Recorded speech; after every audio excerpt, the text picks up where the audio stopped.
Belasan rumah petak di permukiman padat penduduk di Kemayoran, Jakarta Pusat ludes terbakar.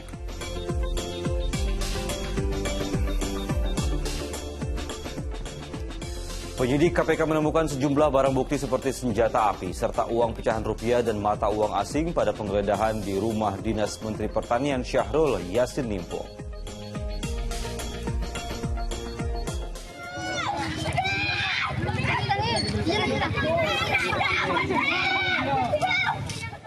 Dipicu sakit hati, seorang pria dan putranya tega menganiaya istrinya hingga tewas.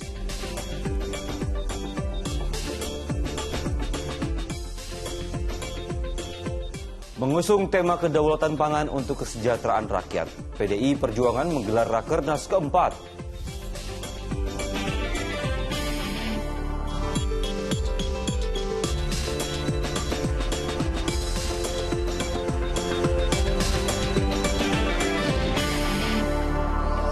Halo, selamat pagi. Senang sekali saya Dani Maulana bisa menemani Anda dalam Fokus Pagi hari ini Sabtu 30 September 2023. Dalam 1,5 jam ke depan, kami akan hadir dengan rangkaian informasi dan peristiwa terbaru yang telah dihimpun tim redaksi kami hingga dini hari tadi. Langsung saja kita awali informasi di Fokus Pagi selengkapnya. Kebakaran terjadi di permukiman padat penduduk di Jakarta di Jalan Anyar Menteng. 9 rumah terbakar. Sementara itu di Jalan Kebon Kosong Kemayoran, belasan rumah petak hangus.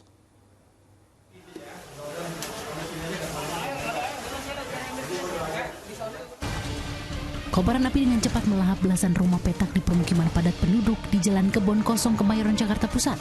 Bangunan yang terbuat dari bahan semi permanen dan kencangnya tiupan angin membuat api dengan cepat merembet ke rumah lainnya. Lokasi kebakaran yang berada di gang sempit menyulitkan petugas melakukan pemadaman. Meski sudah menurunkan 28 unit mobil damkar, si jago merah baru berhasil dijinakkan setelah 1 jam dilakukan pendinginan. Tidak ada korban jiwa dan luka dalam insiden ini. Kebakaran Jumat petang ini diduga akibat hubungan arus pendek listrik dari salah satu rumah. Ini kayak dari tengah-tengah nih, dari rumah 2 nih. Dari rumah Pak RT kalau salah ini. Kayaknya sih korsleting ini. Di lokasi lainnya, sejumlah warga bersama petugas pemadam kebakaran berupaya memadamkan api yang muncul dari salah satu rumah di Jalan Anyar Menteng, Jakarta Pusat. 9 rumah warga yang terbuat dari bahan semi permanen hangus terbakar. Kebakaran Jumat petang itu diduga terjadi akibat pendek arus listrik pada saat terjadinya pemadaman lampu. Api berhasil dipadamkan setelah 2 jam dilakukan pendinginan. Agak terkendala dengan sumber air, sumber airnya lumayan jauh. Dan kita pakai sumber air di pintu air pas ujung jalan. Terkendala dengan lumpurnya, masih ada lumpur dan sampah. Jadi ada beberapa kali kita mati mobil untuk penyedotan. Terus di sini juga ada kali kecil kita nyedot. Jadi ada 2 sumber air yang kita pakai. Tidak ada korban jiwa dan luka, namun kerugian diperkirakan mencapai ratusan juta rupiah. Kasus kebakaran ini masih diselidiki Polres Metro Jakarta Pusat. Don Vito Samarta melaporkan dari Jakarta. Diduga korsleting listrik, sebuah kios 2 lantai yang dijadikan tempat usaha penatu di Kebayoran Lama ludes terbakar. Si jago merah juga melahap puluhan gerobak pedagang di Kramat Jati, Jakarta Timur.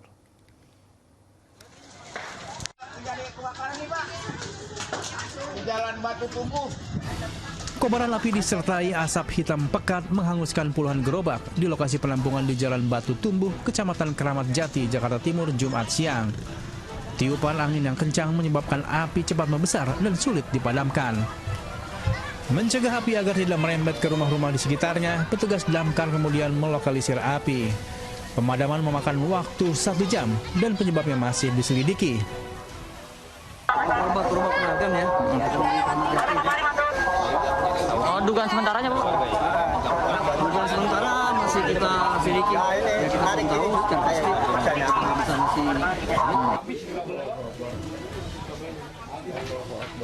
Si jago merah juga melahap sebuah kios 2 lantai yang dijadikan tempat usaha cuci pakaian atau penatu di Jalan Kebon Mangga 3 Cipulir, Kebayoran Lama, Jakarta Selatan, Jumat sore.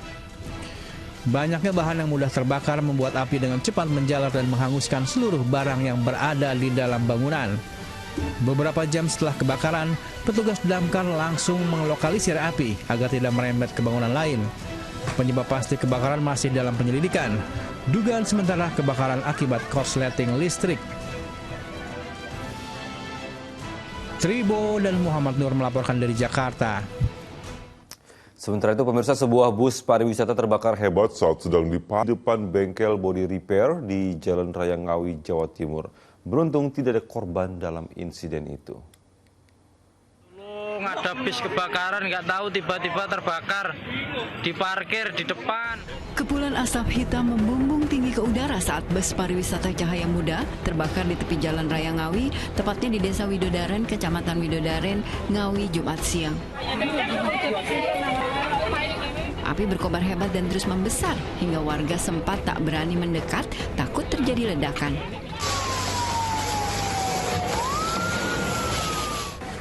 Petugas pemadam kebakaran yang datang akhirnya berhasil memadamkan api. Namun kencangnya tiupan angin membuat nyaris seluruh badan bus hangus terbakar hanya dalam hitungan detik. Bus terbakar saat tengah menjalani perbaikan bagian samping kiri bus yang penyok. Di bengkel bodi jalan. Saya langsung lari, nyari apa adanya air. Aki saya suruh copot akinya, tapi udah nggak nutup.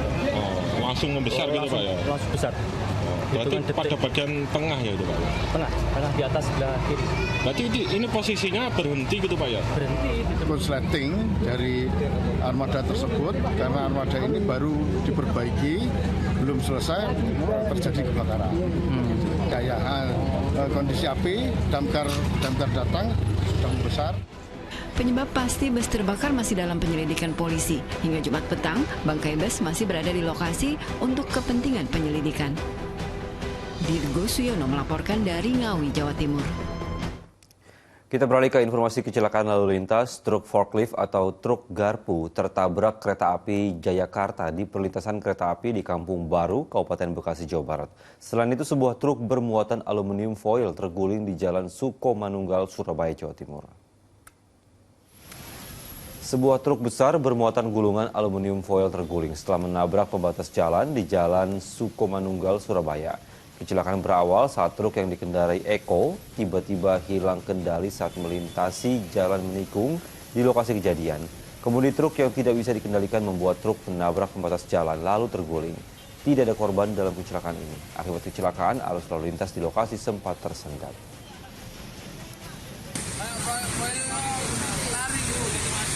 Oleng gitu sendiri Mas? Kalau oleng kan pasti kan pengaruhan, golnya lari pasti lari jauh. Habis itu lari ke kanan udah. Akhirnya nggak bisa ngimbangi.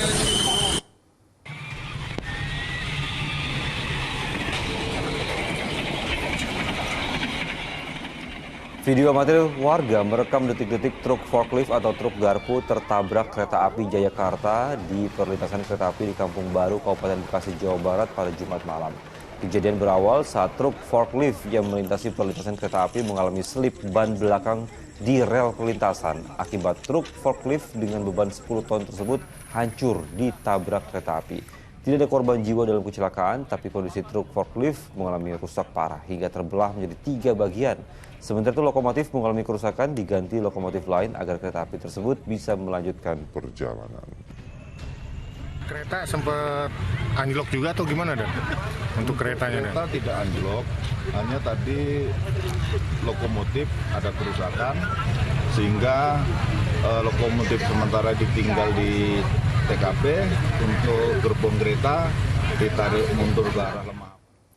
Pemirsa, aksi demonstrasi yang digelar ratusan mahasiswa di depan Gedung Sate, Kota Bandung, Jawa Barat berlangsung ricuh. Para pengunjuk rasa membakar spanduk hingga melemparkan bom molotov ke dalam area Gedung Sate. Ratusan mahasiswa dari berbagai universitas di Jawa Barat menggelar demonstrasi di depan halaman Gedung Sate, Kota Bandung pada hari Jumat. Semula demo berjalan tertib, tapi menjelang malam hari situasi semakin memanas.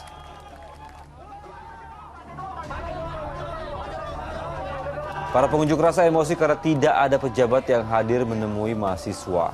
Massa yang kesal kemudian membakar pagar hingga melemparkan flare, petasan, dan juga bom ke dalam area Gedung Sate. Unjuk rasa kali ini dilakukan mahasiswa untuk menuntut keadilan bagi masyarakat serta menuntut pemerintah menyelesaikan pelanggaran HAM yang ada di Jawa Barat dan juga di Indonesia. Pemirsa, penyidik Komisi Pemberantasan Korupsi menemukan sejumlah senjata api, uang dalam pecahan rupiah dan juga uang asing dalam penggeledahan di rumah dinas Menteri Pertanian Syahrul Yassin Limpo. KPK secara resmi belum menetapkan tersangka dalam kasus dugaan korupsi di Kementerian Pertanian itu. Setelah 20 jam melakukan penggeledahan, penyidik KPK membawa sejumlah barang bukti dari rumah dinas Menteri Pertanian Syahrul Yassin Limpo di Jalan Widya Chandra 5, nomor 28 Kebayoran Baru, Jakarta Selatan. Saat penggeledahan berlangsung, Syahrul Yassin Limpo sedang berada di Roma, Italia, menghadiri acara yang digelar Organisasi Pangan Dunia. Penyidik terlihat membawa sejumlah koper lalu dimasukkan ke dua mobil penyidik yang parkir di halaman rumah dinas sang menteri. Lembaga anti korupsi itu sedang mengusut kasus dugaan tindak pidana korupsi di lingkungan Kementerian Pertanian, salah satunya dugaan jual beli jabatan. Selain di rumah dinas, penyidik KPK juga menggeledah gedung A Kementerian Pertanian. Penggeledahan di beberapa ruang kerja pejabat Kementerian Pertanian yang terkait langsung dengan dugaan korupsi yang sedang ditangani KPK. Petugas kepolisian juga dikerahkan untuk mengamankan proses penggeledahan. Juru bicara KPK Ali Fikri dalam jumpa pers di Jakarta Jumat sore menjelaskan, dari penggeledahan tersebut ditemukan antara lain sejumlah dokumen terkait perkara, sejumlah senjata api dan uang pecahan rupiah serta mata uang asing yang jumlahnya ditaksir puluhan miliar rupiah. Ditemukan antara lain sejumlah uang rupiah dan juga dalam bentuk mata uang asing. Berapa jumlahnya? Sekira puluhan miliar. Bertanya apakah betul ada SNP? Kami ingin menjelaskan bahwa kami sudah berkoordinasi dengan pihak kepolisian daerah DKI Jakarta, tentunya terkait temuan yang ada dalam proses penggeledahan dimaksud. Sejauh ini KPK secara resmi belum menetapkan tersangka dalam kasus dugaan korupsi di Kementerian Pertanian tersebut. Namun siapa tersangka atau para tersangka yang sudah ditetapkan tersebut, pada saatnya nanti pasti kami akan umumkan secara resmi. Sebelumnya Syahrul Yassin Limpo telah diperiksa KPK pada Juni lalu dan 49 aparatur sipil negara Kementan juga turut diperiksa. Muhammad Nur melaporkan dari Jakarta. Ya, pemirsa, setelah lebih dari 12 jam menggeledah kantor Kementerian Pertanian, sejumlah penyidik KPK keluar gedung A Ragunan, Jakarta Selatan pada Jumat tengah malam. Penyidik KPK membawa sejumlah koper besar yang diduga kuat berisi bukti-bukti kasus korupsi yang menjerat Menteri Pertanian Syahrul Yassin Limpo. Setelah melakukan penggeledahan sejak Jumat pagi, akhirnya tim penyidik KPK keluar gedung Kementerian Pertanian yang berada di Ragunan, Jakarta Selatan pada Jumat tengah malam. Sejumlah tim penyidik KPK keluar dari gedung A dengan membawa beberapa koper besar yang diduga berisi bukti-bukti kasus korupsi yang menyeret Menteri Pertanian Syahrul Yassin Limpo. Sejumlah barang bukti yang dibawa tersebut diambil dari ruangan menteri dan juga sekjen Kementerian Pertanian. Di bawah penjagaan aparat kepolisian dan tanpa memberikan keterangan kepada awak media yang menunggunya, tim penyidik KPK meninggalkan gedung kementerian dengan menggunakan sejumlah kendaraan minibus. Kita beralih ke peristiwa lain, pemirsa. Setelah sempat dilarikan ke RSUD Majenang Cilacap karena mengalami sesak napas, siswa SMP korban perundungan di Cilacap, Jawa Tengah akhirnya dirujuk ke RSUD Margono di Purwokerto. Sebab dari pemeriksaan lanjutan diketahui korban menderita patah tulang rusuk dan juga abses urat syaraf leher. Siswa SMP korban perundungan berinisial FF sejak Kamis lalu dirawat di RSUD Majenang Cilacap. Korban dilarikan ke rumah sakit setelah Rabu lalu mengeluh sesak nafas. Pemeriksaan lengkap ya, mulai dari rongsen kepala, rongsen dada, terus kemudian kita konsulkan dengan tim medis kami ya, dokter spesialis bedah, dan advice-nya beliau untuk pemeriksaan lanjutan biar lebih lengkap ya, maka pasien dirujuk ke Margono. Dari pemeriksaan tersebut diketahui korban ternyata menderita patah tulang rusuk kelima dan abses urat saraf leher. Polisi lalu memutuskan membawa korban ke Rumah Sakit Margono Soekarjo di Purwokerto dan membantu biaya perawatan korban. Polisi akan menjerat 2 tersangka pelaku penganiayaan korban dengan pasal berlapis. Pasal 80 Undang-Undang Sistem Peradilan Pidana Anak itu kan ancamannya 3,5 tahun. Nah, kita lapis dengan 170 KUHP itu ancamannya akan mengakibatkan luka 7 tahun.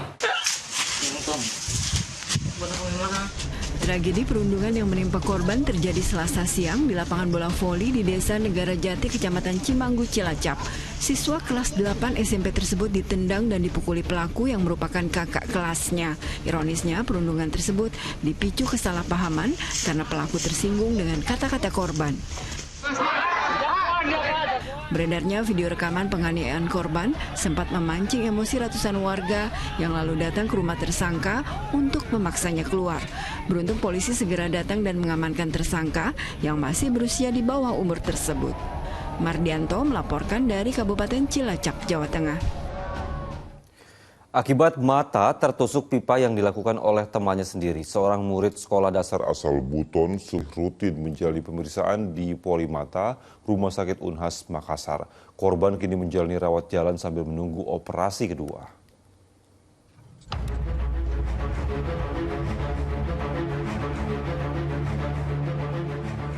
Pelajar kelas 5 SD berusia 10 tahun asal Buton, Sulawesi Tenggara ini masih menjalani rawat jalan di salah satu rumah indekos di Jalan Perintis Kemerdekaan, Kota Makassar, Sulawesi Selatan.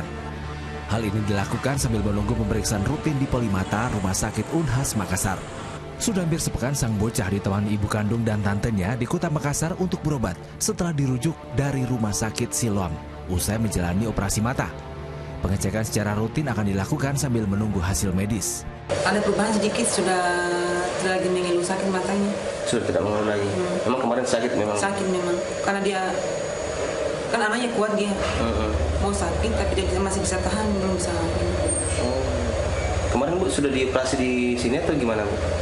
Di sini belum. Di sini sementara menunggu. Kemarin operasinya di bawah-bawah. Sebelumnya pelajar kelas 5 SD berusia 10 tahun asal Buton, Sulawesi Tenggara nyaris buta setelah mata kanannya mengalami pendarahan serius usai tertusuk pipa yang dibawa temannya saat bermain di dalam kelas. Pihak sekolah dan keluarga terduga pelaku terus melakukan koordinasi dan bertanggung jawab atas kejadian yang dialami korban. Raisa Abu melaporkan dari Makassar, Sulawesi Selatan. Kisruh penerima peserta didik baru atau PPDB tingkat sekolah menengah pertama negeri di Bogor, Jawa Barat terungkap. Polresta Bogor Kota membongkar sindikat pemalsu kartu keluarga. Salah satu anggota sindikat adalah pegawai honorer di kelurahan. Satuan Reskrim Polresta Bogor Kota meringkus 5 tersangka pelaku pemalsuan kartu keluarga saat penerimaan peserta didik baru tingkat sekolah menengah pertama beberapa waktu lalu. Satu dari tersangka merupakan pegawai honorer salah satu kelurahan di Kota Bogor. Dalam menjalankan aksinya, para pelaku memiliki peran masing-masing seperti memanipulasi data, mengganti alamat, mengubah tanggal perpindahan penduduk ke kartu keluarga, hingga memalsukan tanda tangan Kepala Dinas Pendudukan dan juga catatan sipil. Untuk calon siswa yang menggunakan jasa mereka, sindikat itu mematok imbalan mencapai puluhan juta rupiah. Dari tangan para pelaku, polisi menyita kartu keluarga palsu dan juga bukti transfer bank. Kelimanya dijerat pasal 263 dan 266 KUHP terkait pemalsuan dengan ancaman 7 tahun penjara. Kelima tersangka ini mengganti tanda tangan dari Kadis Dukcapil yang mengganti tanggal dikeluarkannya kakak ini. Karena kakak aslinya itu yang tanda tangan berbeda, kemudian tanggalnya juga belum. Kita jeda sejenak pemirsa, Fokus Pagi akan hadir kembali dengan sejumlah informasi lainnya. Di antaranya adalah dipicu sakit hati, seorang pria dan putranya tega menganiaya istrinya hingga tewas. Kami segera kembali.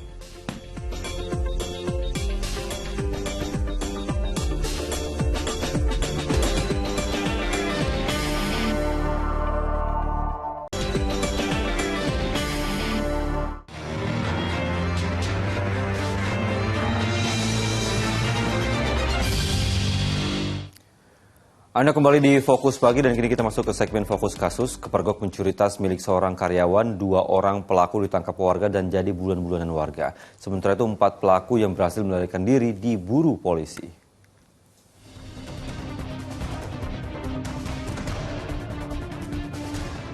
Dalam rekaman kamera pengawas terlihat jelas aksi pelaku yang sedang mencuri tas milik seorang karyawan gerai kecantikan di Jalan Benda Raya, Kecamatan Pamulang, Tangerang Selatan, Jumat pagi. Naas saat hendak kabur, aksi para pelaku diketahui pengendara motor yang sedang melintas di jalan yang sama dan spontan menabrak motor para pelaku hingga terjatuh. Warga sekitar yang mengetahui peristiwa itu kemudian menangkap kedua pelaku dan menghakiminya. Aksi warga baru reda setelah polisi tiba di lokasi kejadian. Pada saat diambil tasnya itu ada orang di belakangnya juga pengendara motor yang lain yang langsung melihat kejadian itu, langsung dia inisiatif untuk menabrak motornya itu sampai si pencurinya itu jatuh. Polisi saat ini tengah mengejar 4 pelaku lain yang bertugas mengawasi dari jauh ketika kedua rekannya beraksi. Syabudin Atar melaporkan dari Tangerang Selatan, Banten. Seorang pencuri tembakau di Temanggung, Jawa Tengah ditangkap warga saat membawa hasil curian menggunakan sepeda motor. Pria yang mencuri tembakau seberat 40 kg itu lalu diserahkan ke polisi.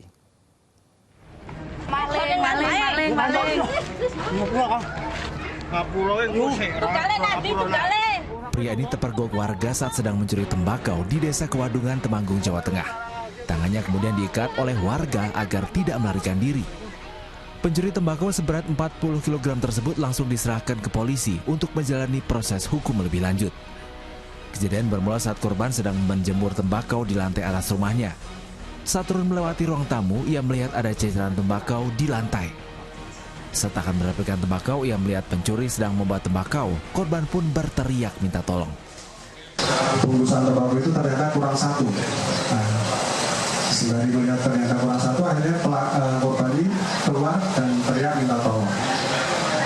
Dan akhirnya didapati si pelaku ini di luar sedang menaikkan tembakunya di kendaraan. Selain menahan pencuri, polisi juga mengamankan sejumlah barang bukti, diantaranya 1 unit sepeda motor milik pelaku dan gulungan tembakau siap jual seberat 40 kg seharga sekitar 4 juta rupiah. Pencuri yang juga berprofesi sebagai petani tersebut terancam hukuman 5 tahun penjara. Wahyudiono melaporkan dari Temanggung, Jawa Tengah. Di informasi berikutnya, seorang pria dan putranya di Probolinggo, Jawa Timur menganiaya istri sirinya hingga tewas. Mereka mengaku sakit hati karena sang istri menikahi pria lain, kendati mereka belum bercerai.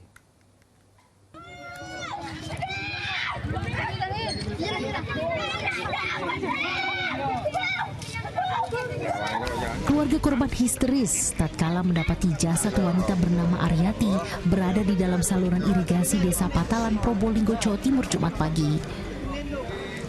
Didapati 8 luka bacok di tubuh wanita berusia 35 tahun itu. Petugas kemudian mengevakuasi ke Rumah Sakit Umum Daerah Muhammad Saleh, Probolinggo. Polisi mendapati petunjuk adanya dugaan keterlibatan suami siri korban serta putra kandungnya dalam pembunuhan tersebut. Keduanya ditangkap polisi beberapa jam setelah mayat korban ditemukan. Dari tangan mereka disita celurit yang digunakan untuk menyerang wanita tersebut. Pembunuhan dipicu sakit hati suami siri korban karena wanita itu menikahi pria lain kendati belum bercerai. Peristiwa itu berawal ketika kedua terduga pelaku melihat korban berboncengan dengan suami barunya. Mereka lalu mengadang dan menganiaya wanita itu dengan celurit hingga tewas, sementara suami barunya melarikan diri. Korban ini goncengan sama suami yang baru. Terus nyampe di Dusun Sungai Tengah, tepatnya di Desa Patalan, dicegat. Untuk suami yang sekarang ini suami sah atau bagaimana? Siri juga. Untuk mengungkap motif pembunuhan terhadap wanita serta peran kedua terduga pelaku, polisi memeriksa mereka di Mapolres Probolinggo Kota. Dani Ari Gafur melaporkan dari Probolinggo, Jawa Timur. Warga di Kabupaten Pandeglang, Banten digegerkan dengan penemuan sesosok mayat pria yang membusuk dengan kondisi wajah hanya menyisakan tengkorak. Tidak ada identitas yang menunjukkan jati diri dari jenazah itu. Tim Inafis Polres Pandeglang memeriksa mayat pria yang ditemukan di area perkebunan di Kampung Kadu Bongkok, Pandeglang, Banten, Jumat siang. Mayat pria yang mengenakan kaos hijau dan bercelana biru tergeletak di semak-semak dengan kondisi membusuk dan wajah hanya menyisakan tengkorak. Untuk kondisi mayat tersebut itu sudah dekomposisi lanjut ya, atau pembusukan lanjut.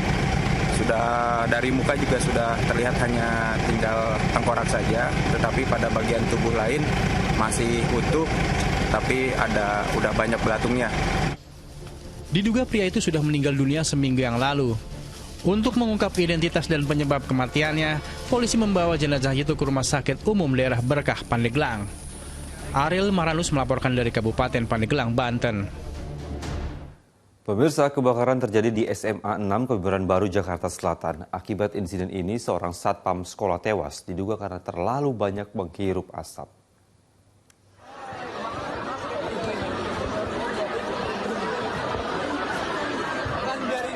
Sejumlah murid SMA 6 Kramat Pela Kebayoran Baru, Jakarta Selatan panik berhamburan ke lapangan sekolah setelah mengetahui panel listrik terbakar. Insiden kebakaran Jumat pagi itu diduga akibat korsleting dari panel listrik di salah satu sudut gedung sekolah. Karena menimbulkan percikan api dan kepulan asap pekat, seorang petugas keamanan sekolah berusaha memadamkan api menggunakan alat pemadam api ringan atau APAR.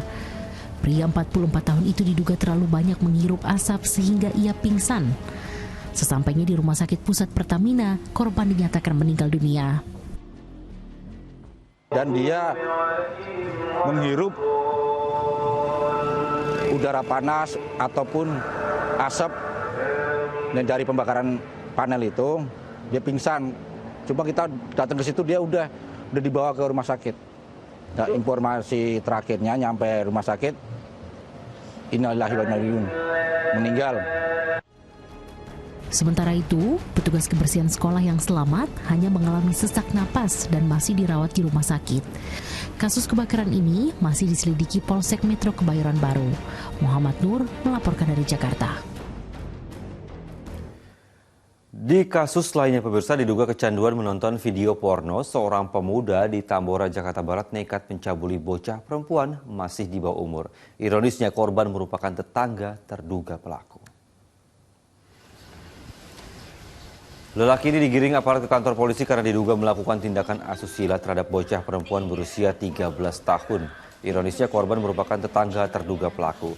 Aksi pencabulan itu dilakukan pada malam hari di sebuah gang sempit di Jembatan Besi Tambora, Jakarta Barat. Dari pemeriksaan terungkap perbuatan senonoh itu dilakukan pemuda 18 tahun itu lantaran kecanduan menonton video porno di ponselnya. Aksi bejat tersangka lalu dilaporkan korban kepada orang tuanya dan melaporkannya ke polisi. Akibat perbuatannya, tersangka terancam hukuman 15 tahun penjara. Motif dari pelaku melakukan persetubuhan karena awalnya pelaku ini menonton video porno di handphone miliknya. Kemudian setelah dia menonton video porno itu, dia berpapasan dengan korban hingga terjadilah kejahatan persetubuhan terhadap anak. Sebuah minimarket di kawasan Kelapa Nunggal, Bogor, Jawa Barat disantroni maling bersenjata api dan juga senjata tajam. Setelah menyekap karyawan toko, kawanan maling itu menggasak uang puluhan juta rupiah dari dalam brankas. Rekaman CCTV sebuah minimarket di Jalan Raya Bojong, Kelapa Nunggal, Kabupaten Bogor, Jawa Barat memperlihatkan komplotan maling menodongkan senjata api dan senjata tajam kedua orang karyawan toko. Sebelum beraksi, seorang pelaku masuk ke dalam toko dan berpura-pura sebagai pembeli. Saat dirasa aman, pria lainnya masuk dan menyekap karyawan toko ke sebuah ruangan. Para pelaku masuk ke dalam Alfamart dengan cara berpura-pura sebagai pembeli. Kemudian setelah mereka memilih barang, tiba-tiba teman-teman yang dari luar datang. Berapa orang? Dari hasil cek TKP kita mengindikasikan ada sekitar 5 orang pelakunya. Polisi yang mendapatkan laporan langsung ke lokasi kejadian untuk melakukan olah tempat kejadian perkara. Uang tunai sebesar 25 juta yang disimpan di dalam brankas serta sejumlah barang raib dibawa komplotan maling. Kini polisi masih menyelidiki kasus ini dan memburu para pelaku yang identitasnya sudah dikantongi. Asep Solihin melaporkan dari Kabupaten Bogor, Jawa Barat. Sebuah pabrik plastik di Kecamatan Kemang, Kabupaten Bogor ludes terbakar. Amukan sejago merah juga turut meluluh lantakan ruangan lantai 2 sebuah wihara di Tanjung Priuk, Jakarta Utara pada Jumat malam. Sejumlah petugas pemadam kebakaran berusaha menerobos kepulan asap yang membakar lantai 2 sebuah wihara di Jalan Taman Sunter Indah, Tanjung Priok, Jakarta Utara pada Jumat malam. Api yang membakar barang-barang elektronik dan alat pendukung ibadah mengakibatkan kepulan asap tebal dan menyulitkan petugas untuk menemukan titik api. Awalnya sempat terjadi mati listrik di bangunan ibadah, tapi saat diperiksa petugas wihara, kepulan asap sudah memenuhi ruangan lantai 2 wihara. Diduga api berasal dari korsleting listrik. Tidak ada korban dalam kebakaran, mengingat sedang tidak ada aktivitas ibadah di wihara. Api baru bisa dipadamkan setelah 6 unit mobil pemadam kebakaran diterjunkan ke lokasi. Kasusnya ditangani Polsek Tanjung Priok, Jakarta Utara. Jadi pada saat Satpam atas nama Sarwana melihat listrik kelap-kedip, kemudian petugas tersebut mematikan melalui saklar. Kemudian petugas mencari sumber api, namun pada saat, sumber korslet, namun pada saat di lantai 2 terlihat kepulan asap. Kepulan asap juga terlihat di wilayah Pabuaran Kemang, Kabupaten Bogor saat api menghanguskan sebuah pabrik plastik pada hari Jumat. Khawatir api menjalar ke permukiman, warga berlarian menyelamatkan diri. Sejumlah karyawan pabrik berjibaku menjinakkan api dengan alat seadanya. 7 tim pemadam kebakaran dari Kabupaten dan Kota Bogor diterjunkan ke lokasi guna memadamkan api. Kebakaran diduga berasal dari area bahan baku plastik yang ada di belakang area produksi. Kencangnya angin membuat api menjalar hingga membakar satu ruangan di dekat pabrik dan juga sejumlah mesin produksi. Polisi masih menyelidiki penyebab pasti terjadinya kebakaran.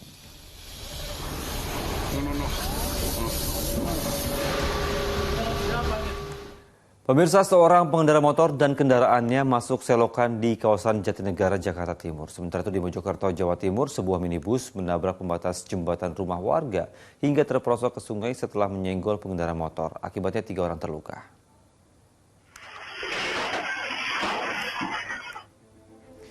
Minibus ini melaju oleng dan langsung menabrak pembatas jembatan rumah warga setelah menyenggol pengendara motor penjual roti di Jalan Raya Pulau Sari, Mojokerto, Jawa Timur. Kedua kendaraan itu terperosok ke sungai. Kerasnya hantaman membuat pembatas jembatan rumah hancur. Sementara minibus berpenumpang 2 orang dan sang sopir mengalami luka ringan. Diduga kecelakaan terjadi gara-gara minibus menghindari pemotor yang hendak berbelok arah. Bangkai minibus kemudian dievakuasi dari dasar sungai dengan mobil derek. Dengan tali dan alat tripod, petugas Gulkarmat berjibaku mengevakuasi sepeda motor yang terperosok ke selokan sedalam 1,5 meter di Jalan Cipinang Muara 2, Jatinegara, Jakarta Timur. Pengendara motor itu juga ikut terjatuh bersama kendaraannya. Korban minta bantuan petugas Gulkarmat lantaran kesulitan mengangkat kendaraannya dari dasar saluran air. Diduga pengendara motor mengantuk saat berkendara hingga hilang konsentrasi karena faktor cuaca panas dan pantulan cahaya di aspal jalan.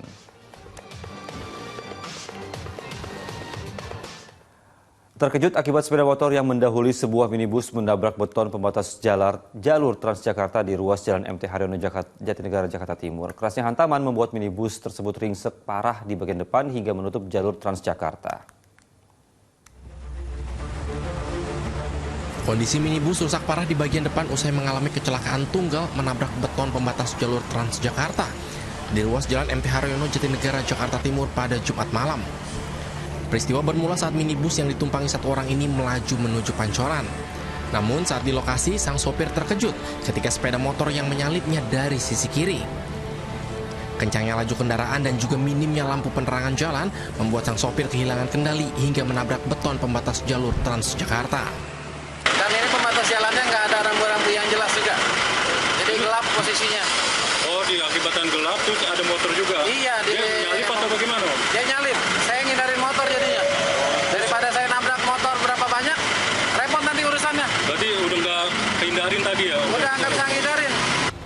Sang pengemudi selamat dari insiden kecelakaan ini. Namun minibus yang dibawanya mengalami ringsek cukup parah pada bagian depan hingga menutup jalur Transjakarta. Selanjutnya kasus kecelakaan ini kini ditangani unit Laka Lantas Polda Metro Jaya. Abdul Haris melaporkan dari Jakarta. Kabut asap akibat kebakaran lahan membuat salah satu sekolah meliburkan seluruh siswanya karena banyak yang menderita gejala ISPA. Fokus Pagi segera kembali.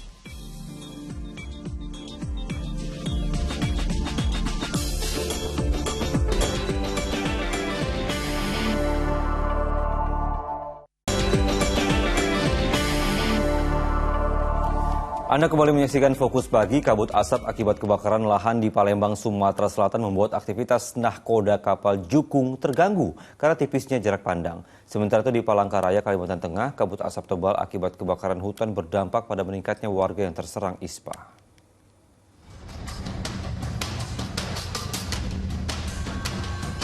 Kebakaran Kebakaran hutan dan lahan di Kota Palangkaraya, Kalimantan Tengah semakin meluas dan sulit dikendalikan.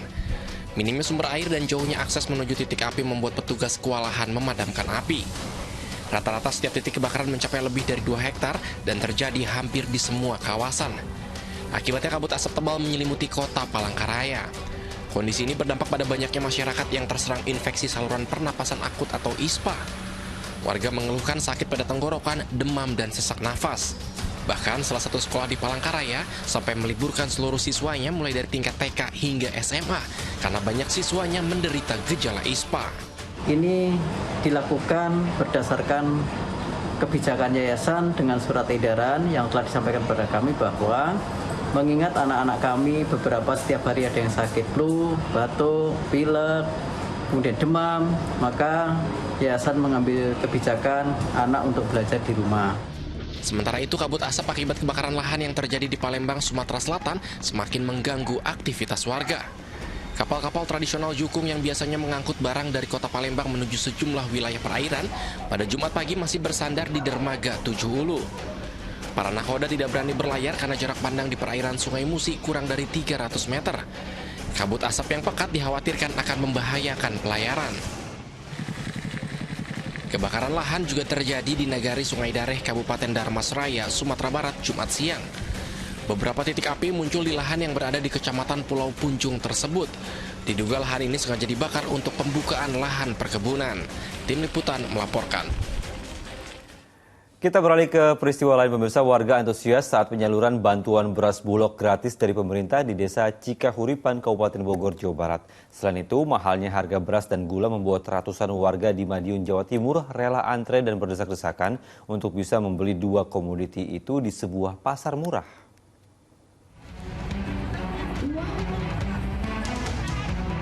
Beginilah kondisi pasar murah yang digelar pemerintah Kabupaten Madiun di kantor Desa Pulerejo pada hari Jumat pagi. Ratusan warga, terutama ibu-ibu, berdesakan antre untuk bisa membeli berbagai macam kebutuhan pokok seperti beras, gula, minyak goreng, telur, hingga bawang merah dan putih. Beras di pasar murah ini hanya dijual Rp9.000 per kilogram, padahal di pasar dijual dengan harga Rp13.000 per kilogram. Melihat antusias warga yang datang, panitia membatasi pembelian. Satu orang hanya boleh membeli 2 kg beras dan gula. Dalam pasar murah ini, panitia menyediakan 1,5 ton beras medium dan 1,65 ton gula pasir. Pasar murah ya bisa meringankan beban sedikit, beli beras sama gula sama telur sama minyak. Beda. Bedanya berapa, Bu? Kalau beras selisihnya 2.000. Sementara itu, warga antusias saat penyaluran bantuan beras bulog gratis di Desa Cikahuripan, Kabupaten Bogor, Jawa Barat. Sebanyak 451 beras bulog sekitar 4,5 ton lebih ini disalurkan secara gratis kepada warga yang sudah terdata di Kesejahteraan Sosial. Tingginya harga beras di pasaran saat ini dirasakan warga. Bahkan saat ini harga beras di pasaran bisa mencapai Rp15.000 per kilogram. Emang beras di pasaran gimana sekarang, Bu? Mahal banget, Pak. Mahal? Ya. Di pasaran berapa harga beras? 13.000 yang paling bagus. Paling bagus, sampai 15.000 juga ya? 15. Ibu biasanya sehari gimana? Kalau ada duit beli ya. Warga berharap agar bantuan terus diadakan. Warga juga meminta pemerintah segera turun tangan untuk bisa menurunkan harga beras di pasaran yang kian meroket sejak beberapa pekan lalu akibat kekeringan. Tim Liputan melaporkan. Menteri Perdagangan Zulkifli Hasan mengunjungi pusat grosir ASMK untuk melihat kondisi pedagang menyusulnya maraknya tren perdagangan online. Melalui revisi Permendak nomor 31 tahun 2023, Mendak optimistis roda perekonomian di pasar tradisional akan bangkit kembali. Menteri Perdagangan Zulkifli Hasan mengunjungi pusat grosir ASMK di kawasan Pinang Sia, Jakarta Barat. Dalam kunjungannya, Mendak berkeliling dan berinteraksi dengan sejumlah pedagang alat kecantikan kosmetik. Pada kunjungannya kali ini turut mendampingi Sekjen Kemendak Suhanto, Dirjen Perdagangan Dalam Negeri Isi Karim, serta pejabat Kemendak lainnya.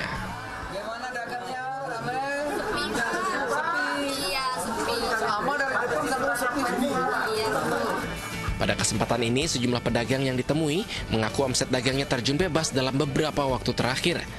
Meski demikian, Mendak optimis roda perekonomian di sejumlah pasar tradisional akan bangkit kembali pasca pemerintah mengatur regulasi melalui revisi Permendak nomor 31 tahun 2023. Keluhannya tadi itu kalau saya tangkap, di sini kan pusat grosir. Pusat grosir mestinya itu paling murah, mestinya. Tetapi yang dijual di online itu bisa separuh harganya gitu. Jadi ini persaingannya kan nggak sehat kalau begitu. Inilah yang pemerintah hadir karena keluhan seperti ini sudah bertubi-tubi. Hampir semua daerah memberikan laporan. Oleh karena itu kita atur. Selain melakukan tinjauan, Mendak juga berbelanja dan memborong sejumlah dagangan yang disambut antusias para pedagang. Enggar Bagus melaporkan dari Jakarta. PDI Perjuangan menggelar Rakernas keempat yang digelar di kawasan JI Expo Kemayoran, Jakarta Pusat. Di sela-sela berlangsungnya Rakernas, Presiden Joko Widodo sempat berbisik pada bakal calon Presiden Ganjar Pranowo hingga jadi sorotan peserta yang hadir dalam pembukaan Rakernas. Mengusung tema kedaulatan pangan untuk kesejahteraan rakyat, Rakernas keempat PDIP berfokus membahas isu ketahanan pangan. Dalam pidato politiknya, Ketua Umum PDI Perjuangan Megawati Soekarno Putri memastikan bahwa tema yang diangkat relevan bagi kehidupan berbangsa dan bernegara. Presiden Republik Indonesia ke-5 ini optimistis Indonesia mampu mandiri dalam menciptakan ketahanan pangan, salah satunya dengan mengembangkan diversifikasi pangan. Persoalan pangan tidak hanya bisa dijawab secara teknokratis, sebab masalah pangan sangat erat dengan aspek ideologis tentang keberpihakan, tentang komitmen Indonesia untuk berdiri di atas kaki sendiri di bidang pangan, dan tentang petani sebagai orientasi kebijakan terpenting. Rakernas PDIP juga dihadiri pimpinan koalisi partai pengusung Baca Pres Ganjar Pranowo, seperti PLT Ketua Umum PPP Mardiono, serta Ketua Umum Partai Hanura Usman Sabtaodang. Tampak pula hadir Wakil Presiden Ma'ruf Amin serta sejumlah Menteri Kabinet, di antaranya Menko Polhukam Mahfud MD, Menteri Sosial Tri Risma Hari ini, serta Menparekraf Sandiaga Uno. Pada kesempatan ini terdapat momen menarik saat Kepala Negara menyebut sudah memberi bisikan pada Baca Pres Ganjar Pranowo. Tadi saya bisik-bisik ke beliau, Pak, nanti habis dilantik, besoknya langsung masuk ke kedaulatan pangan. Nggak usah lama-lama. Rencananya disiapkan sekarang, begitu dilantik besok langsung masuk ke kerja kedaulatan pangan. Sehingga swasembada pangan, ketahanan pangan, kedaulatan pangan itu betul-betul kita miliki. Bakal calon Presiden Ganjar Pranowo juga menyampaikan persoalan pangan yang harus diurus serius dari hulu ke hilir. Salah satu masalah yang harus segera diselesaikan pemerintah, yakni terkait lahan pertanian yang menyusut tiap tahun. Teknologi menurut Ganjar bisa menjadi salah satu solusi. Dan teknologi modifikasi cuaca, smart farming, sekolah lapang iklim menjadi begitu penting ketika kemudian praktek-praktek ini bisa kita lakukan. Dan kunci dasarnya adalah satu data. Rakernas keempat PDI Perjuangan akan berlangsung hingga minggu mendatang. Selain masalah ketahanan pangan, sejumlah isu politik juga mengemuka di arena Rakernas. Di antaranya terkait akan diumumkannya siapa bakal calon wakil presiden pendamping Ganjar Pranowo pada Pilpres 2024 mendatang. Tim Liputan melaporkan. Kita beralih ke informasi berikutnya, pemirsa. Pameran modifikasi terbesar di Indonesia secara resmi dibuka di Hall A, Jakarta Convention Center, Senayan, Jakarta. Sementara itu dalam rangka hari ulang tahun ke-78, PT KAI menggelar Expo dengan menawarkan beragam promo tiket kereta api jarak jauh. Tiket dengan harga promo itu pun langsung diserbu masyarakat. Sejak Jumat pagi, antrian panjang terjadi di depan gedung JCC Senayan. Bukan tanpa alasan, ribuan warga yang datang rela mengantri panjang untuk berburu tiket kereta api dengan harga promo. Ya, Expo KAI tahun ini kembali hadir dengan menawarkan berbagai promo tiket kereta api jarak jauh dengan beragam rute perjalanan. Bahkan ada juga mereka yang rela datang sejak jam 3:30 pagi agar bisa berada di barisan pertama untuk mendapatkan promo tiket. Dalam ekspo kali ini, masyarakat bisa membeli tiket kereta api kelas luxury dengan harga Rp300.000, kelas bisnis Rp150.000, eksekutif Rp100.000, dan ekonomi Rp50.000. KAI mengalokasikan sebanyak 73.500 tiket untuk keberangkatan tanggal 1 hingga 31 Oktober 2023. Standarnya umumnya itu 275, kalau sekarang ini harganya 50. Ya, jauh banget ya. Tadinya sih pengen eksekutif. Eksekutif itu bisa antara 550 sampai 600. Itu di angka 150 lah. Cuma saya kan maunya cari yang santai. Selain Expo KAI, bagi Anda yang ingin mengisi waktu akhir pekan juga bisa berkunjung ke ajang pameran terbesar di Indonesia yang secara resmi dibuka Menteri Perindustrian Agus Gumiwang Kartasasmita serta dihadiri Ketua MPR Bambang Susatyo. Pameran OLX Indonesia Modification and Lifestyle Expo yang ke-6 ini merupakan wadah bagi para modifikator untuk memperlihatkan karya terbaiknya kepada publik. Pameran berlangsung selama 3 hari, 29 September hingga 1 Oktober 2023 di Hall A Jakarta Convention Center, Jakarta. Mengusung tema The Future of Creativity, pameran diharapkan bisa menjadi pertumbuhan industri kreatif di tanah air. Betapa luar biasanya kemajuan dunia otomotif kita, dari mulai hulu hingga hilir. Inilah yang perlu kita bina dan kita tingkatkan. Bagaimana ekosistem otomotif ini mampu menggeliatkan ekonomi nasional kita. Dengan ajang IMX edisi ke-6 tahun ini, ditargetkan bisa meraup nilai transaksi sebesar 6 miliar rupiah. Apalagi gelaran pencinta modifikator ini kini memiliki audiens anak muda dengan demografi pengunjung yang tinggi tiap tahunnya. Tim Liputan melaporkan. Pemirsa, peresmian Jembatan Asa ke-33 di Desa Sidodadi, Kecamatan Sukosewu, Bojonegoro, Jawa Timur disambut antusias warga. Dengan adanya Jembatan Asa, diharapkan akses penghubung desa dan kecamatan bisa bermanfaat dalam membantu mobilitas warga setempat. Setelah selesai dikerjakan, Jembatan Asa penghubung antar desa di Kabupaten Bojonegoro, Jawa Timur diresmikan oleh Direktur CSR Surya Citra Media Imam Sujarwo.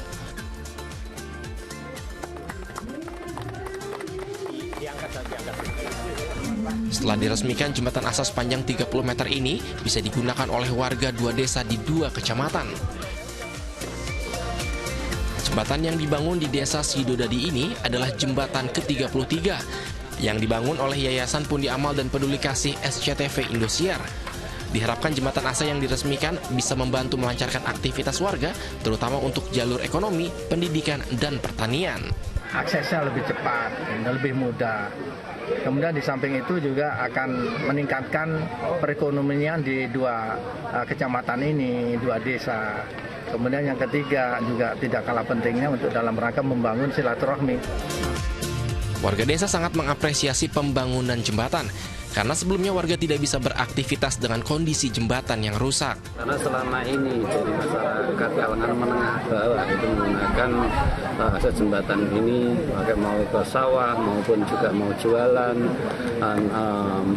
kecil-kecilan itu melalui akses jembatan ini. Usai diresmikan dan digunakan, diharapkan peran masyarakat untuk terlibat dalam merawat jembatan sehingga bisa awet dan bertahan lama. Muhammad Khodi melaporkan dari Bojonegoro, Jawa Timur.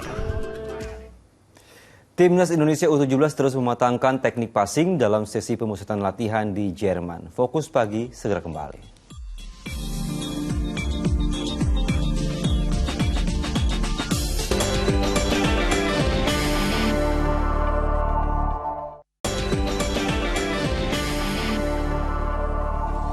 Anda kembali di Fokus Pagi bersama saya Dani Maulana. Pemirsa, kebakaran terjadi di permukiman padat penduduk di Jakarta di Jalan Anyar Menteng. 9 rumah terbakar. Sementara itu di Jalan Kebon Kosong Kemayoran, belasan rumah petak hangus.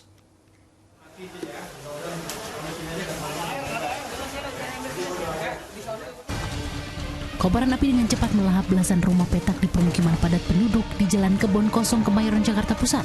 Bangunan yang terbuat dari bahan semi permanen dan kencangnya tiupan angin membuat api dengan cepat merembet ke rumah lainnya. Lokasi kebakaran yang berada di gang sempit menyulitkan petugas melakukan pemadaman. Meski sudah menurunkan 28 unit mobil damkar, si jago merah baru berhasil dijinakkan setelah 1 jam dilakukan pendinginan. Tidak ada korban jiwa dan luka dalam insiden ini. Kebakaran Jumat petang ini diduga akibat hubungan arus pendek listrik dari salah satu rumah. Ini kayak dari tengah-tengah nih, dari rumah 2 nih. Dari rumah Pak RT kalau salah ini. Kayaknya sih korsleting ini. Di lokasi lainnya, sejumlah warga bersama petugas pemadam kebakaran berupaya memadamkan api yang muncul dari salah satu rumah di Jalan Anyar, Menteng, Jakarta Pusat. 9 rumah warga yang terbuat dari bahan semi permanen hangus terbakar. Kebakaran Jumat petang itu diduga terjadi akibat hubungan pendek arus listrik pada saat terjadinya pemadaman lampu. Api berhasil dipadamkan setelah 2 jam dilakukan pendinginan. Agak terkendala dengan sumber air, jadi sumber airnya lumayan jauh. Dan kita pakai sumber air di pintu air pas ujung jalan. Terkendala dengan lumpurnya, masih ada lumpur dan sampah. Jadi ada beberapa kali kita mati mobil untuk penyedotan. Terus di sini juga ada kali kecil kita nyedot, jadi ada 2 sumber air yang kita pakai. Tidak ada korban jiwa dan luka, namun kerugian diperkirakan mencapai ratusan juta rupiah. Kasus kebakaran ini masih diselidiki Polres Metro Jakarta Pusat. Don Vito Samarta melaporkan dari Jakarta. Kebakaran juga terjadi di SMA 6 Kebayoran Baru, Jakarta Selatan. Akibat insiden ini, seorang satpam sekolah tewas diduga karena terlalu banyak menghirup asap.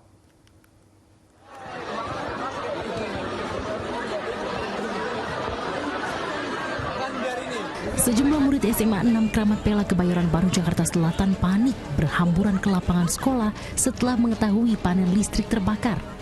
Insiden kebakaran Jumat pagi itu diduga akibat korsleting dari panel listrik di salah satu sudut gedung sekolah. Karena menimbulkan percikan api dan kepulan asap pekat, seorang petugas keamanan sekolah berusaha memadamkan api menggunakan alat pemadam api ringan atau APAR. Pria 44 tahun itu diduga terlalu banyak menghirup asap sehingga ia pingsan. Sesampainya di Rumah Sakit Pusat Pertamina, korban dinyatakan meninggal dunia. Dan dia menghirup udara panas ataupun asap dari pembakaran panel itu, dia pingsan. Coba kita datang ke situ, dia udah dibawa ke rumah sakit. Nah, informasi terakhirnya nyampe rumah sakit, innalillahi wa inna ilaihi raji'un, meninggal. Sementara itu, petugas kebersihan sekolah yang selamat hanya mengalami sesak napas dan masih dirawat di rumah sakit. Kasus kebakaran ini masih diselidiki Polsek Metro Kebayoran Baru. Muhammad Nur melaporkan dari Jakarta. Sebuah bus pariwisata terbakar hebat saat sedang diparkir di depan bengkel body repair di Jalan Raya Ngawi, Jawa Timur. Beruntung tidak ada korban dalam insiden ini. Ada bis kebakaran, nggak tahu tiba-tiba terbakar, diparkir di depan. Kepulan asap hitam membumbung tinggi ke udara saat bus pariwisata Cahaya Muda terbakar di tepi Jalan Raya Ngawi, tepatnya di Desa Widodaren, Kecamatan Widodaren, Ngawi, Jumat siang. Api berkobar hebat dan terus membesar hingga warga sempat tak berani mendekat, takut terjadi ledakan.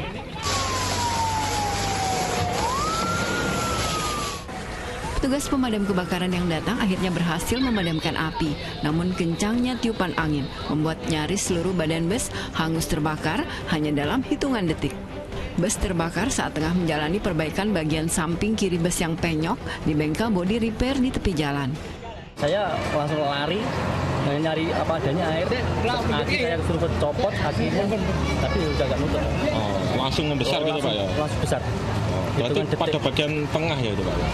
Tengah di atas sebelah kiri. Berarti ini posisinya berhenti gitu Pak ya? Berhenti. Korsleting dari armada tersebut karena armada ini baru diperbaiki, belum selesai terjadi kebakaran. Kondisi api, damkar datang sudah membesar.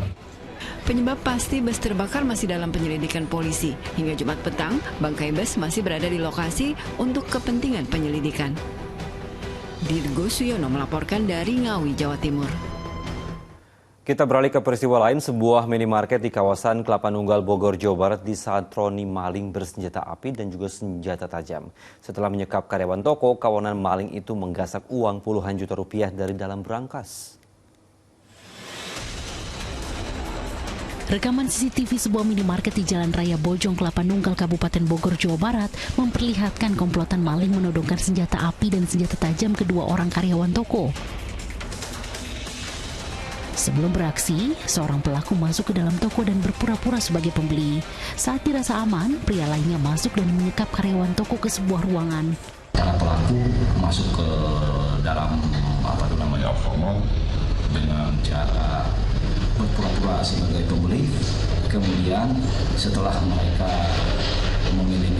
memilih barang, tiba-tiba teman-teman yang dari luar datang. Berapa orang pelaku? Dari hasil cek TKP kita mengindikasikan ada sekitar 5 orang pelakunya. Polisi yang mendapatkan laporan langsung ke lokasi kejadian untuk melakukan olah tempat kejadian perkara. Uang tunai sebesar 25 juta yang disimpan di dalam brankas serta sejumlah barang raib dibawa komplotan maling. Kini polisi masih menyelidiki kasus ini dan memburu para pelaku yang identitasnya sudah dikantongi. Asep Solihin melaporkan dari Kabupaten Bogor, Jawa Barat.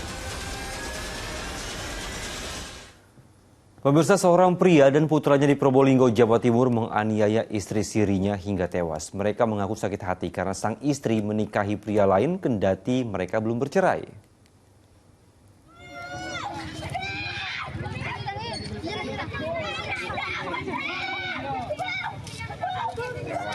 Keluarga korban histeris tatkala mendapati jasad wanita bernama Aryati berada di dalam saluran irigasi Desa Patalan, Probolinggo, Jawa Timur, Jumat pagi. Didapati 8 luka bacok di tubuh wanita berusia 35 tahun itu. Petugas kemudian mengevakuasi ke Rumah Sakit Umum Daerah Muhammad Saleh, Probolinggo. Polisi mendapati petunjuk adanya dugaan keterlibatan suami siri korban serta putra kandungnya dalam pembunuhan tersebut. Keduanya ditangkap polisi beberapa jam setelah mayat korban ditemukan. Dari tangan mereka disita celurit yang digunakan untuk menyerang wanita tersebut. Pembunuhan dipicu sakit hati suami siri korban karena wanita itu menikahi pria lain kendati belum bercerai. Peristiwa itu berawal ketika kedua terduga pelaku melihat korban berboncengan dengan suami barunya. Mereka lalu mengadang dan menganiaya wanita itu dengan celurit hingga tewas. Sementara suami barunya melarikan diri. Korban ini goncengan sama suami yang baru. Terus nyampe di Dusun Sungai Tengah, tepatnya di Desa Patalan ya. Dicegat. Untuk suami yang sekarang ini suami sah atau bagaimana? Ciri juga. Untuk mengungkap motif pembunuhan terhadap wanita serta peran kedua terduga pelaku, polisi memeriksa mereka di Mapolres Probolinggo Kota. Dandi Ari Gafur melaporkan dari Probolinggo, Jawa Timur. Pemirsa, penyidik Komisi Pemberantasan Korupsi menemukan sejumlah senjata api, uang dalam pecahan rupiah dan juga uang asing dalam penggeledahan di rumah dinas Menteri Pertanian Syahrul Yassin Limpo. KPK secara resmi belum menetapkan tersangka dalam kasus dugaan korupsi di Kementerian Pertanian itu. Setelah 20 jam melakukan penggeledahan, penyidik KPK membawa sejumlah barang bukti dari rumah dinas Menteri Pertanian Syahrul Yassin Limpo di Jalan Widya Chandra 5, nomor 28 Kebayoran Baru, Jakarta Selatan. Saat penggeledahan berlangsung, Syahrul Yassin Limpo sedang berada di Roma, Italia, menghadiri acara yang digelar Organisasi Pangan Dunia. Penyidik terlihat membawa sejumlah koper lalu dimasukkan ke dua mobil penyidik yang parkir di halaman rumah dinas sang menteri. Lembaga anti korupsi itu sedang mengusut kasus dugaan tindak pidana korupsi di lingkungan Kementerian Pertanian, salah satunya dugaan jual beli jabatan. Selain di rumah dinas, penyidik KPK juga menggeledah gedung A Kementerian Pertanian. Penggeledahan di beberapa ruang kerja pejabat Kementerian Pertanian yang terkait langsung dengan dugaan korupsi yang sedang ditangani KPK. Petugas kepolisian juga dikerahkan untuk mengamankan proses penggeledahan. Juru bicara KPK Ali Fikri dalam jumpa pers di Jakarta Jumat sore menjelaskan, dari penggeledahan tersebut ditemukan antara lain sejumlah dokumen terkait perkara, sejumlah senjata api dan uang pecahan rupiah serta mata uang asing yang jumlahnya ditaksir puluhan miliar rupiah. Ditemukan antara lain rupiah dan juga dalam bentuk mata uang asing. Berapa jumlahnya? Sekira sejauh ini puluhan miliar. Tanya apakah betul ada senpi? Kami ingin menjelaskan bahwa kami sudah berkoordinasi dengan pihak kepolisian daerah DKI Jakarta, tentunya terkait temuan yang ada dalam proses penggeledahan dimaksud. Sejauh ini KPK secara resmi belum menetapkan tersangka dalam kasus dugaan korupsi di Kementerian Pertanian tersebut. Namun siapa tersangka atau para tersangka yang sudah ditetapkan tersebut pada saatnya nanti pasti kami akan umumkan secara resmi.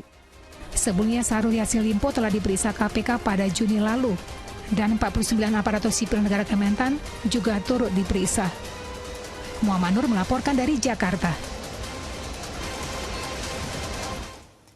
Kita beralih ke informasi olahraga. Pemirsa, dari pekan ke-14 BRI Liga 1, Bali United melanjutkan tren positif dengan menumbangkan Persikabo 1973 2-0. Pada laga lainnya, Barito Putra dan Rans Nusantara harus puas dengan hasil imbang 1-1.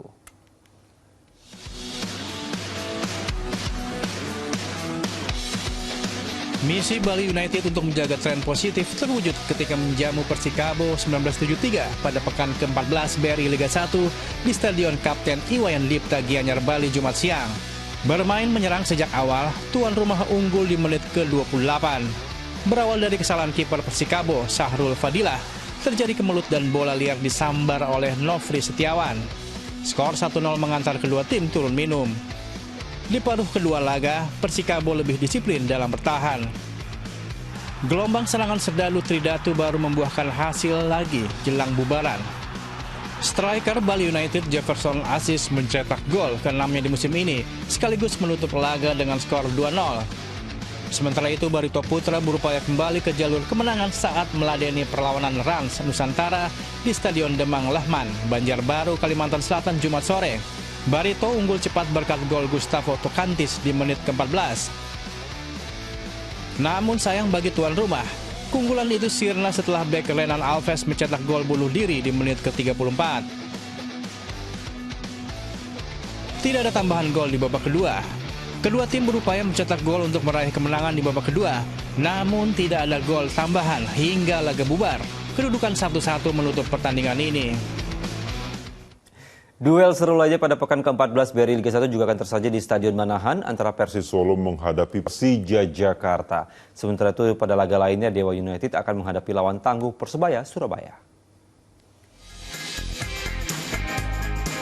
Ujian berat akan dilakoni Dewa United saat menjamu Persebaya Surabaya di Stadion Indomilk Arena dalam lanjutan pekan ke-14 BRI Liga 1 yang akan berlangsung Sabtu sore nanti. Tim berjuluk Tangsel Warriors ini diprediksi akan tampil dengan kekuatan penuh. Hanya Egy Maulana Fikri yang masih absen setelah membela timnas Indonesia di ajang Asian Games. Dewa United juga bertekad bangkit usai di pekan terakhir menelan kekalahan dari Persita Tangerang. Di kubu seberang, Persebaya Surabaya tengah dalam kepercayaan diri tinggi. Bajul Ijo mampu catatkan performa apik dengan menorehkan 5 kemenangan dari 7 laga terakhirnya. Hasil ini membawa Persebaya yang sebelumnya berada di papan bawah kini melesat naik ke peringkat 8 klasemen dan hanya berjarak 2 poin dari Rans Nusantara yang menghuni zona 3 besar. Duel sengit lainnya pada pekan ke-14 BRI Liga 1 akan mempertemukan Persis Solo melawan Persija Jakarta di Stadion Manahan pada Sabtu malam. Tuan rumah Persis sedang dalam tren apik yang sukses menorehkan 2 kemenangan beruntun. Legiun asing Alexis Mesidoro yang kini menjadi pencetak asis terbanyak berpotensi akan kembali diandalkan mengawal lini tengah Laskar Sambernyawa. Sementara itu, inkonsistensi permainan justru masih dialami tim ibu kota Persija Jakarta. Macan Kemayoran bahkan hanya mampu mencuri 1 kemenangan dari 7 laga terakhir. Rentetan hasil ini jelas menjadi evaluasi bagi pelatih Thomas Doll jika tidak ingin posisi Persija di tangga klasemen terus melorot. Tim Liputan melaporkan.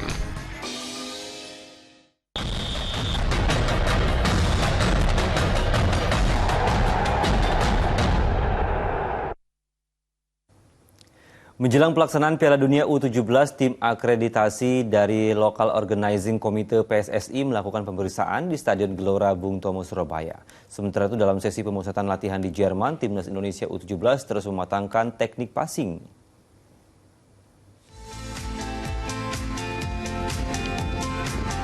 Tim nasional Indonesia U17 kembali menjalani latihan usai menelan kekalahan dalam laga uji coba melawan tim lokal Jerman PSV Meerbusch U17. Pada laga uji coba perdana itu, Garuda Asia dipaksa menyerah 0-1 lewat gol yang dicetak melalui tendangan penalti. Meski begitu, pelatih kepala Bima Sakti tetap memuji penampilan anak asuhnya. Beberapa catatan dan kesalahan dalam bermain pun langsung diperbaiki. Salah satunya dalam meningkatkan kualitas teknik passing atau mengumpan bola dari lini belakang ke tengah yang langsung diterapkan pelatih dalam sesi latihan yang berlangsung Jumat waktu setempat. Hari ini kita latihan set pass, jadi kita dapat bola kita harus big pass ke nomor 6, nanti nomor 6 bisa main ke pemain lain. Jadi nggak kita bawa sendiri tapi kita set pass, big pass gitu biar kita bisa jadi 1 lawan 2. Sementara itu persiapan jelang pelaksanaan Piala Dunia U17 terus dilakukan dengan baik oleh pemerintah Kota Surabaya bersama PSSI. Tim akreditasi dari Local Organizing Committee atau panitia pelaksana lokal PSSI melakukan pemeriksaan di Stadion Gelora Bung Tomo yang akan menjadi stadion pembuka Piala Dunia U17. Pemeriksaan dilakukan mulai dari lapangan, alur keluar masuk penonton di stadion, media tribun hingga akses parkir. Jadi minggu-minggu ini kita penuh untuk orang lihat situasinya seperti apa untuk mengambil satu solusi seperti apa. Tapi alhamdulillah sampai sejauh ini lapangan aman, tinggal kita bereskan yang terkait dengan fasilitas seperti itu. Dalam pemeriksaan ini, tim akreditasi LOC PSSI dan berbagai pihak yang terlibat menilai Stadion Gelora Bung Tomo masih sesuai harapan dan sudah sesuai dengan standar yang diinginkan FIFA. Tim Liputan melaporkan. Pemirsa, Idea Fest kembali digelar tahun ini dan akan berlangsung selama 3 hari. Setidaknya 250 pembicara akan hadir dan memeriahkan Idea Fest 2023 untuk memberikan motivasi dan juga ide selama gelaran Festival Industri Kreatif tahunan ini. Bertemakan Lead the Leap, Idea Fest kembali digelar untuk ke-12 kalinya. Diadakan di JCC Senayan, Jakarta Selatan, Idea Fest 2023 akan berlangsung selama 3 hari. Dengan total 250 lebih pembicara dalam berbagai bidang industri kreatif Indonesia. Sejumlah program inovatif pun dirancang dengan gaya kekinian untuk mendorong pertumbuhan industri kreatif Indonesia yang terdiri dari Conference, Idea Talks, Next Space, dan Youth Summit. Kehadiran ratusan pembicara mendapatkan antusias besar dari masyarakat. Keramaian di Hall JCC Senayan terlihat sejak Jumat siang. Bahkan mereka rela mengantri untuk masuk ke dalam ruangan diskusi ataupun melihat puluhan tenan produk UMKM. Pemimpin redaksi News Indonesia Retno Pinasti turut hadir untuk menjadi pembicara dalam diskusi yang bertema cara bekerja media dalam tahun politik. Sama dengan 2 media mainstream lainnya, ya kita membahas gimana media mainstream itu menjaga netralitas dan independensinya, khususnya menyambut pemilu yang akan datang nih 2024. Kira-kira itu diskusinya. Aduh, topik yang cukup berat ya, tapi harus diketahui oleh para idea friends semua ya, karena teman-teman milenial, teman-teman Gen Z nanti akan menjadi mayoritas yang sangat menentukan di pemilu mendatang. Pada hari kedua, 2 calon presiden dalam Pilpres 2024, Ganjar Pranowo dan Anies Baswedan juga akan hadir. Mereka akan membuka sesi tanya-jawab soal visi dan misi dalam 5 tahun ke depan dengan panelis yang hadir. Rangkaian acara tersebut merupakan bagian dari tema Idea Fest Lead the Leap, di mana seseorang bisa menjadi pemimpin dalam berbagai lini. Agisa Febila, Ade Fatoni melaporkan dari Jakarta. Pemirsa, usai sudah Fokus Pagi hari ini, dan setelah Fokus Pagi jangan lewatkan untuk menyaksikan program Magic 5. Mewakili tim redaksi serta kerabat kerja bertugas, saya Dani Maulana pamit undur diri. Selamat pagi, selamat berakhir pekan, jaga kesehatan selalu, dan sampai jumpa.